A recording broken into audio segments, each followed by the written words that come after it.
An Israeli doctor evaluated the Palestinian man who was sexually tortured by Israeli soldiers in the Sde Timan detention center near the Negev, and he said that the damage done to this man was so horrendous that he thought maybe this man was tortured by Hamas, but no. This man was tortured by Israeli soldiers in this detention camp.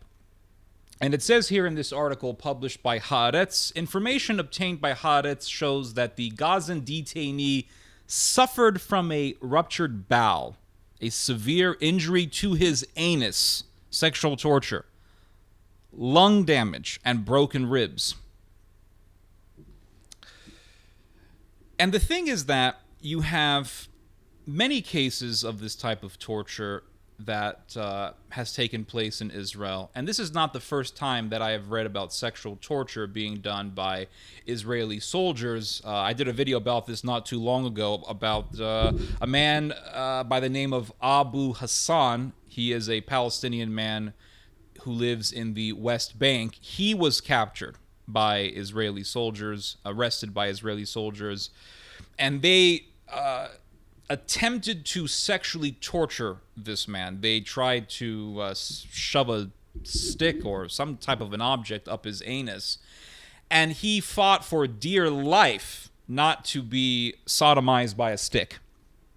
And he torqued and he twisted his body and he flailed and he just did whatever he needed to do not to be impaled by a stick, not to be sodomized, not to be sexually tortured. And they urinated on him. Yeah, more than one soldier, because he said, well, they urinated on me. And that means that more than one soldier urinated on him. And so after they brutalized him, and after he went through this sadism, they dumped him somewhere, off the side of a road somewhere, I don't remember. But they released him. So they say that, well, these people are terrorists, so they deserve it. Well, why did they release Abu Hassan after trying to sexually torture him? Is it really just about fighting terrorism, or is it about a sick, demonic sadism that lies beneath these men's bodies, that lies within their souls, lies beneath their flesh? It's right there. And the thing is that you have these people in Israel, even people within the political apparatus of Israel, who say things like, well, it doesn't matter, these people deserve it. And some would argue and say, well, this man was a terrorist, so he deserves to be sexually tortured. There are some things you just don't do. So just because someone may be a terrorist, or let's say that someone is a terrorist, does that mean you can sodomize him? Does that mean that you can anally rape him? Gang rape him? Are there no limits? Are there no limits? And here's the thing, is that these fanatics in Israel, they think that all Palestinians are terrorists. They think that all Gazans are terrorists. They preach this rhetoric on the Israeli television. You can see this sort of rhetoric being expressed on Channel 14. Channel 14, which is a big channel. It's a big broadcasting network, or not a network, but it's a big channel, news channel in Israel on Israeli television. It's all right-wing, very pro-Likud, very pro-Ben Gvir, very pro-Netanyahu, and it's very, very extreme. But you see this sort of rhetoric being spoken on that channel, Channel 14. They're all terrorists. We can kill them all. We can blow them up. So when fanatics come out and say, well, this guy was a terrorist, and who cares, and blah, blah, blah, you have to understand that in their paradigm, in their way of thinking, all Gazans are terrorists. All Palestinians are terrorists. So they can do whatever the hell they want. And God forbid you arrest the criminals. God forbid you arrest the torturers. If you try to arrest the Israelis who do this type of sexual torture, an entire mob of Jewish fanatics are going to come out screaming, just like they did when looking at Pontius Pilate crying out, "Crucify Jesus." It's the same demonic spirit. It's the same demonic spirit that was lingering about in the land of Israel in antiquity. It's there. It's right there. And they called Jesus a terrorist. Oh, yes. They called Jesus a terrorist because Jesus said, "You see this temple? Bring it down and I'll rebuild it in 3 days." And they said, "This man wants to destroy the temple. This man wants to blow up the temple. He's a terrorist." Pontius Pilate, "What are you going to do?" Pontius Pilate said, "Well, I see no fault in this man. This man is innocent." And the whole mob of fanatics, this whole mob of Jewish Jacobins were saying, "No, he threatened the temple. He threatens our laws. He threatens the order of this society. And he said that he is a king, which means that he is a threat to the Roman government.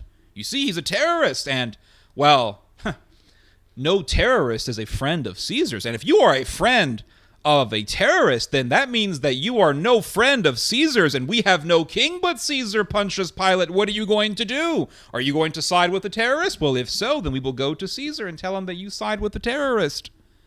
And that is exactly the mentality that is everywhere in Israel. It's everywhere, and it's growing, and it's becoming thicker and thicker, and it's swelling.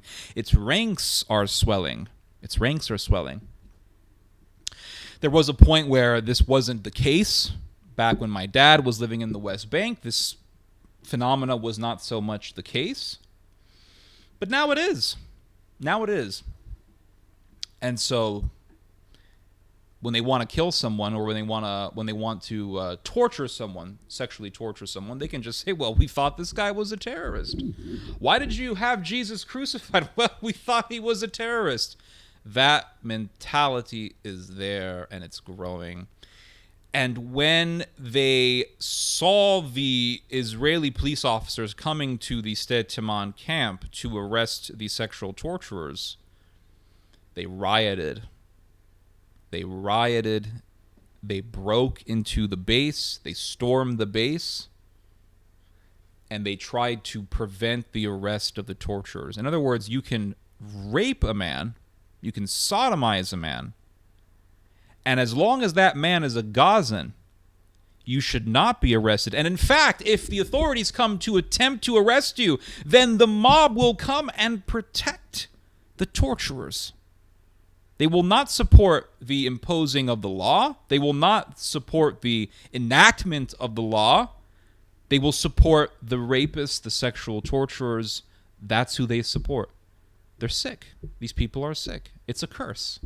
It's a curse that has been around since Pontius Pilate was in that trial.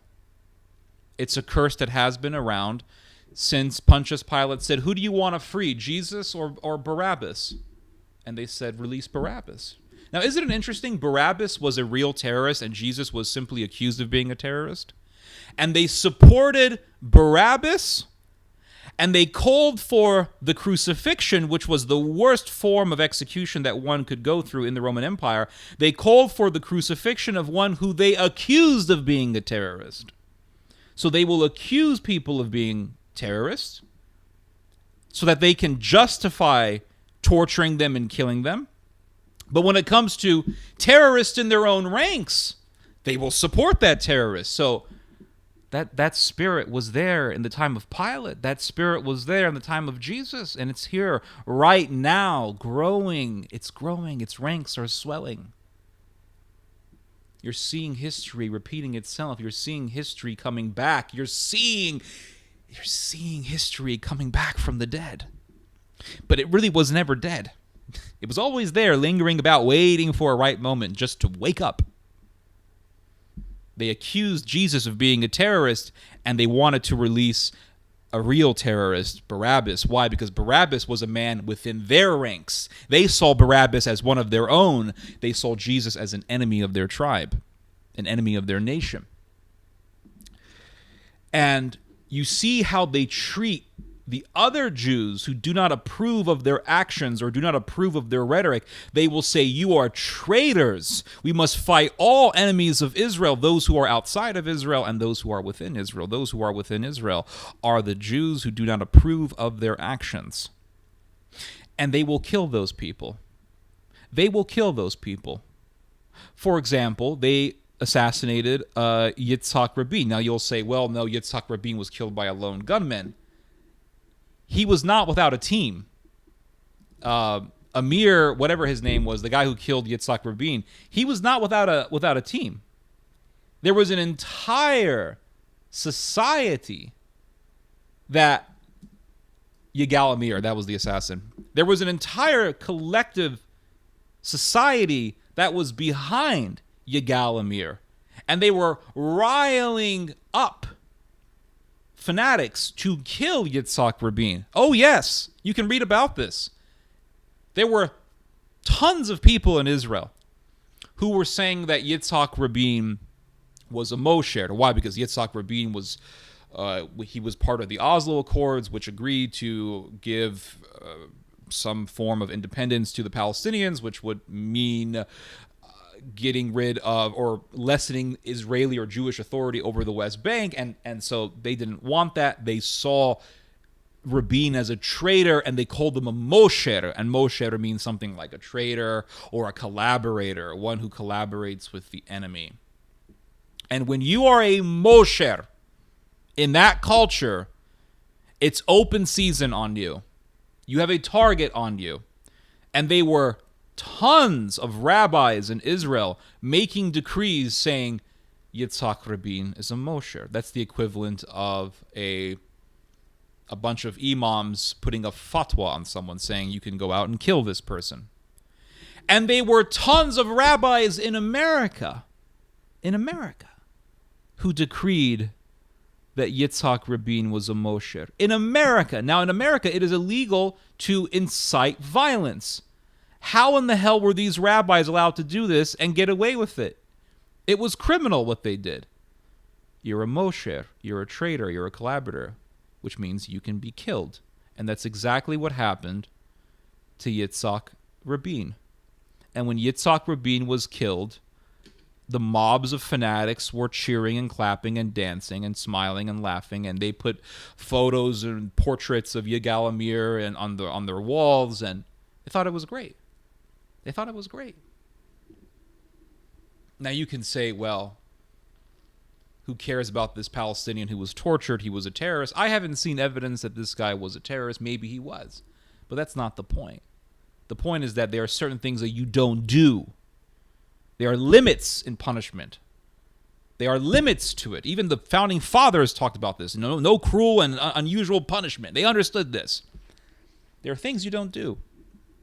But my point is that what these fanatics are doing is they're using the presence of terrorism to justify what they want to do, to justify cruelty and sadism. And it reminds me of the story of what's his name? Iyad el-Halak, I think his name was. Iyad was a young man. He was, I think, in his early 30s, so maybe not that young. But he was mentally handicapped. He was severely autistic. He couldn't take care of himself. He was still living with his mother. And he had a teacher, a tutor who would help him learn things. He was a very innocent person. He was not a terrorist. Iyad al-Halak was not a terrorist. He was simply going to school with his tutor. His tutor was with him. And two Israeli soldiers said, "Oh, stop." Iyad al-Halak was severely autistic. He runs away. They corner him. He has no gun on him. He has no weapon on him. He's hiding behind a trash can. He was hiding behind something. I think it was a trash can. And they shot him. I think they shot him. He dropped, and the soldier finished him off. And there was another soldier there who was present telling the soldier who did the killing, don't, and he did it anyway. There was no justice. And the mother of Iyad al-Halak confronted Ben-Gvir. And do you know what Ben-Gvir told her? You're a terrorist. That's what Ben-Gvir told her. You are a terrorist. The mother of a young man who was executed unjustly is mad? Obviously so. But she's being accused of being a terrorist? That's what I'm trying to tell you guys. That's the mentality you're dealing with here. You're not dealing with a reasonable, balanced mentality. You're dealing with people who are influenced by demons. These people are tools of the demons. Now we thought, well, the barbarians those are Hamas, right? And sure, Hamas are barbarians. Don't get me wrong, they're evil. What they did on October the 7th was absolutely evil. Now, I understand that they were Israelis who were killed by the IDF. Yeah, they were mowed down by helicopters. They were killed by tank fire. Absolutely. But you can still see the footage of Hamas killing people and relishing in it and enjoying it and taking pleasure in it. But why do we condemn Hamas? Why do we expose Hamas? Well, they don't have to be exposed. They expose themselves.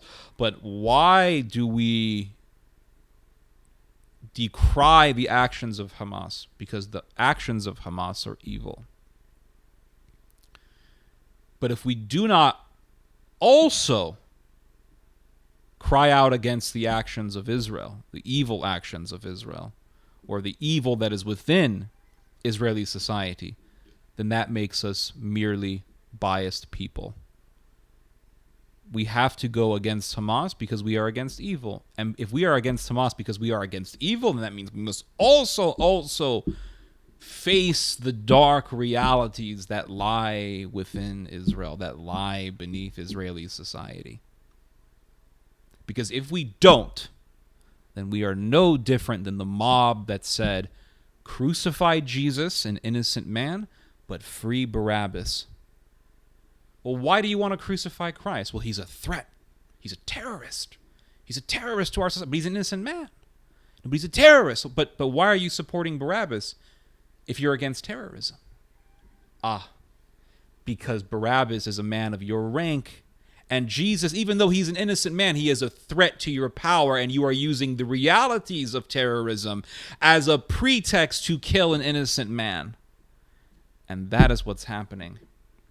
That is what's happening in Israel, is they want to kill innocent people. They don't give a shit if some of these people, or if a lot of these people, are not terrorists. In fact, I will give you an interesting number here. Here's an interesting factoid that you can take with yourself. You can take with you. Here's an excerpt from an article published by Haaretz.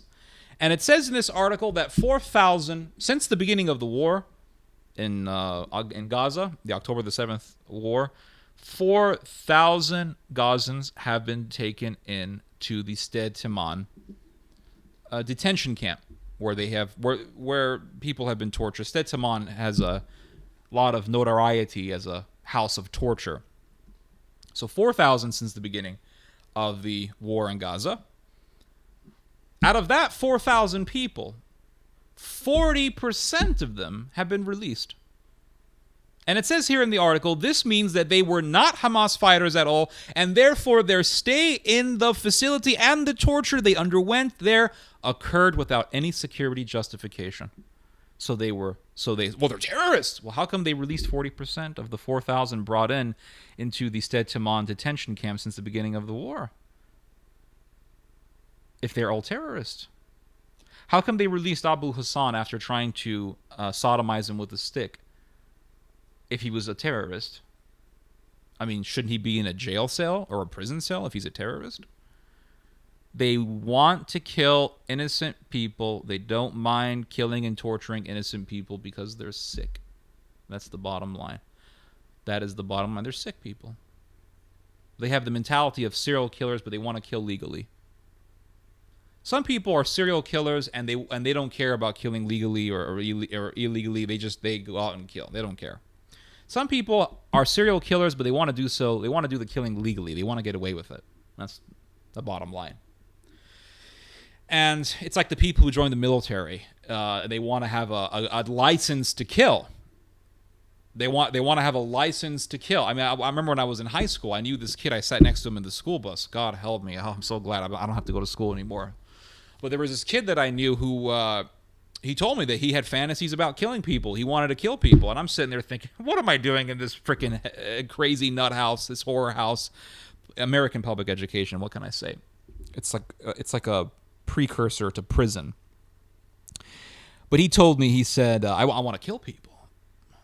why would you want to do that? He said, well, I want to kill people, but I don't want to go to prison, so I'm going to go to Iraq, he told me. Maybe one, I remember at that time thinking to myself, wait, are the Muslims the only bad guys? There have to be more bad guys than the Muslims. These are also bad. These people are evil. They're sick.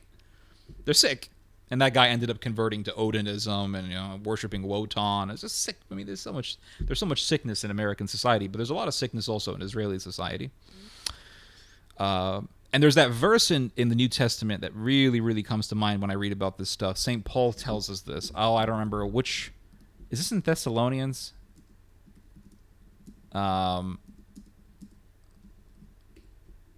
First Thessalonians 2:15. And it speaks of those who killed Jesus. And it says here, who both killed the Lord Jesus and their own prophets, and have persecuted us. They please not God and are contrary to all men, and some translations render that line as enemies of all mankind. There is a demon that lies within Israel that pushes these people to want to kill others, even though those others may be innocent people. But they use the pretext of terrorism to justify their evil, just like they use the pretext of terrorism, or they use the pretext of a revolutionary threat, or a perceived or a false revolutionary threat to the Caesar to justify killing Jesus Christ. Anyway, those are my thoughts on that. You guys have just heard some theology. God bless.